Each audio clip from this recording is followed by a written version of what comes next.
Bonjour à tous, aujourd'hui on se retrouve pour 100 dips en 10 x 10 dips avec 30 secondes de repos tous les 10. Alors on est parti. Position de départ, jambes un peu allongées. Hop, et on descend à 90 degrés, on remonte pas à fond comme ça. Hop, 1, 2, 3, 4, 5, 6, 7, 8, 9, 10, 11.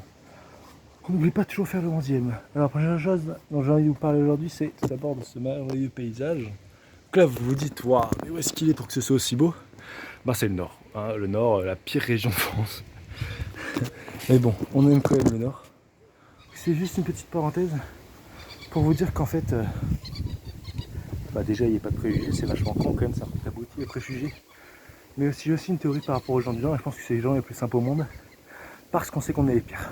Je vous en reparle juste après. On en refait 10. 1, 2, 3, 4, 5, 6, 7, 8, 9, 10, 11. Oui, alors pourquoi est-ce qu'on est les meilleurs? C'est simple. Vous demandez 99% des gens quel est le pire département. Bon, j'avoue, il y a pareil qui se bat, mais généralement ce sera le nord. Un climat de merde, on est les pires en toute façon, en pollution, en population et tout. Mais on a un avantage, c'est qu'on le sait. On sait qu'on est les pires. On sait qu'on a une mauvaise réputation. Donc on se prend pas pour ce qu'on n'est pas. Contrairement à d'autres régions qui, voilà, une région avec un certain standing, etc. Nous, on n'a pas ce standing. Et je pense que ça s'applique à beaucoup de choses. Le fait que les gens qui savent qu'ils ne sont pas forcément au plus haut de la chaîne sont deux fois plus sympas que ceux qui savent qu'ils sont au plus haut de la chaîne. Allez, on en refait 30 et je vous discute de ça. On est parti. 1, 2, 3, 4, 5, 6, 7, 8, 9, 10, 11. Oui, alors pourquoi? Parce que c'est simple. En fait, quand on sait qu'on est le pire, on est les plus ouverts en fait avec tout le monde. Parce qu'on sait qu'on est les pires, pas pire que nous. J'ai discuté avec quelqu'un qui venait d'une autre région.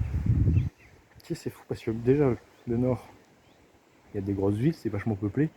C'est pas du tout la même ambiance. Le village, dans beaucoup de départements de France, c'est un peu l'endroit où tu habites va déterminer nana, faut pas se mélanger et tout. C'est aussi le cas dans le nord, mais beaucoup moins. Parce que dans le nord, si tu habites un beau quartier dans le nord, bah t'es dans le nord en fait, tu fais pitié. Donc, toutes les personnes, en fait, on est beaucoup plus accueillants. Parce qu'on va pas juger la personne, elle est moins bien ou mieux que nous. On sait que tous ceux qui viennent sont mieux que nous en fait. D'autres régions de France. Là, on est parti encore 30. 1, 2, 3,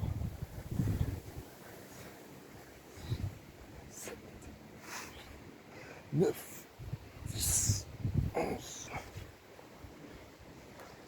Il y a une chose dont j'aimerais vous parler aussi, outre le fait qu'on est super accueillant, c'est la préparation. Alors pour ça, toujours des exemples. Là, je prends mon téléphone et je vais vous montrer. C'est des chaussures avec lesquelles je suis venu sur courant. Sauf que petite particularité sur ces chaussures, que vous avez sûrement remarqué, c'est pas des chaussures de course. Et donc, je me nique les pieds en fait. Mais bon, trop tard pour faire demi-tour. Donc je fais quand même avec. Et ça, encore une grande philosophie, c'est qu'est-ce que vaut mieux se préparer à l'avance? Le mieux de tout, c'est se préparer à l'avance. Mais en faisant 10 mètres partant de chez moi, j'ai vu que j'avais pas les bonnes chaussures.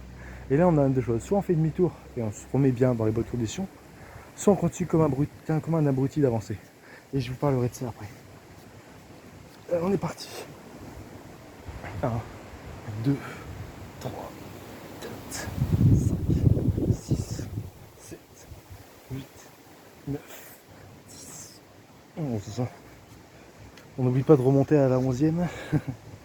Donc oui, je disais, on est à la moitié, je pense. Et en fait, la meilleure solution, c'est quoi? C'est bien évidemment de faire demi-tour quand on est à 10 mètres de chez soi pour aller chercher des bonnes chaussures. Aller chercher de l'eau, parce que je ne suis pas pris. Bref, je suis parti comme un gitan. Et le truc, c'est que je m'en suis rendu compte, mais j'ai décidé d'avancer quand même. Pourquoi? Parce que moi, je pense que je suis un partisan de apprendre dans la pire des situations. C'est-à-dire que je retiens quelque chose Seulement quand je me le mange en pleine tête. Par exemple, toujours saler ses pâtes. C'est quand un jour tu invites quelqu'un que t'aimes bien qui se dit putain tes pâtes elles sont dégueulasses, elles sont pas salées. Bah là tu vois quand tu t'es pris une grosse remarque, un gros retour à la réalité, tu retiens beaucoup mieux qu'il faut mettre du sel dans les pâtes. Voilà la différence. On est parti encore 10. 1, 2, 3, 4, 5, 6, 7, 8, 9, 10, 11. Donc voilà, donc en fait, je pars, je sais que c'est pas une bonne solution, mais quand je veux rentrer et que j'aurai mal aux jambes, je me dirai la prochaine fois, il faut que je mette des chaussures de sport. Et la chose est que la dernière fois, j'ai mis des chaussures de sport, mais quelques fois avant, j'avais déjà oublié mes chaussures de sport. Ok, donc qu'est-ce que ça t'apprend? Ça t'apprend que tu t'arrêteras pas tes erreurs. Ok? Qu'est-ce que ça t'apprend d'autre? C'est-à-dire qu'il te faut manger des plus grosses tartes, en fait. Les tartes, c'est la base, c'est ce qui fait que t'apprends. Genre, va pas jouer avec la cheminée.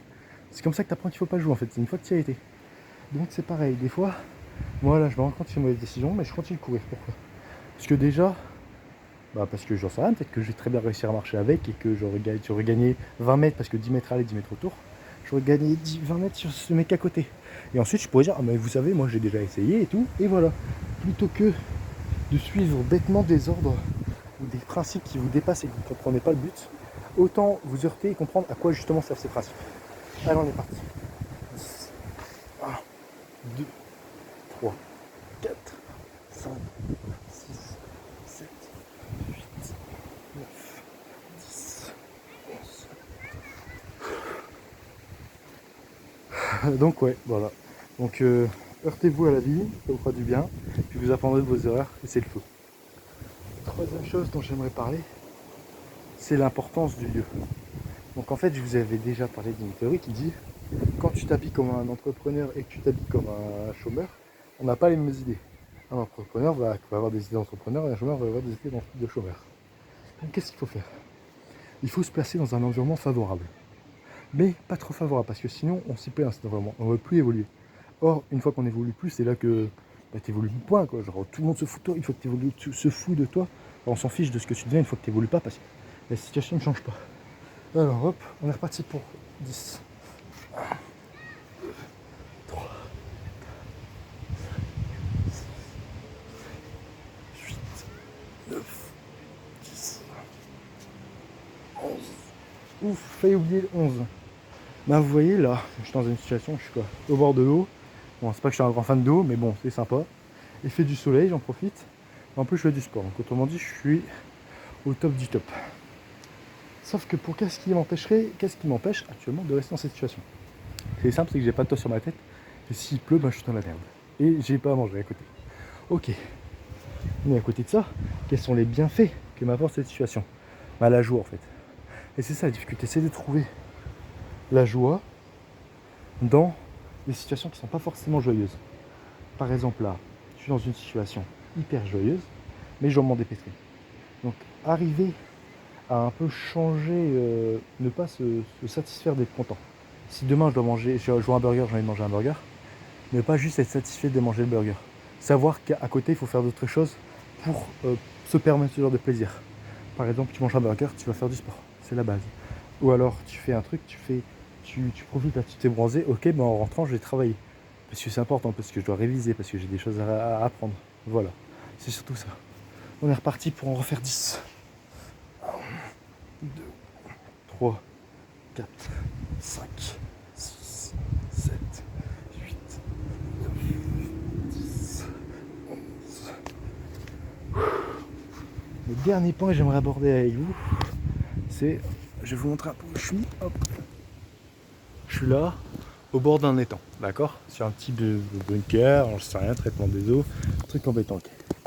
Les gens qui passent, parce que c'est à côté, genre l'endroit où les gens passent, ils me jettent des regards en mode, ok, il va sauter ou il va pas sauter? Parce que j'ai enlevé mes chaussures, je suis fini.